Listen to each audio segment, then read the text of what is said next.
Addressing the Cape Town Press Club, South Africa's National Water and Sanitation Minister Nomvula Mokonyane said her department had prevented the loss of life during devastating drought conditions in other parts of the country in 2014. The immediate that we are doing is to unite South Africans around more efficient water use and make everybody to appreciate the effects of climate change. We therefore need to ensure that even here in the city of Cape Town, water users must be provided with more information on how to save water, especially at household level, given that 70% of water is being used by domestic consumers. Minister Mokonyane, whose first name, Nomvula, means the mother of rain in Zulu, said there was no substitute for water and it knew no ideology.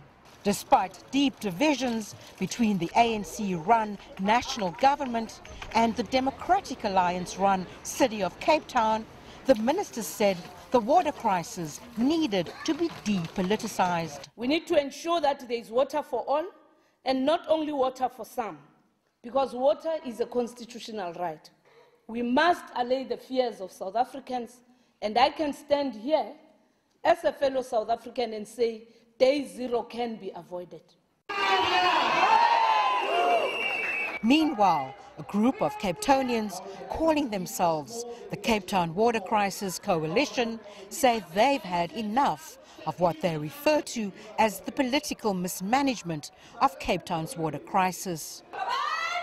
Most people here say they do not believe what the politicians have to say about the drought and say they cannot believe that a world-class city such as Cape Town was allowed to run out of water. It is actually a catastrophe of colossal proportions. The city that says whose tagline is the best run city with no water, those two things don't work in the same sentence. And it is a failure of the officials, it is a failure of the city's government, it's a failure of the Western Cape.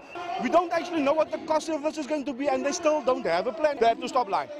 The minister will meet with Cape Town city officials again on Tuesday to continue working on ways to prevent Cape Town's worst drought from turning into a disaster. Renee, Carme, CGTN, Cape Town, South Africa.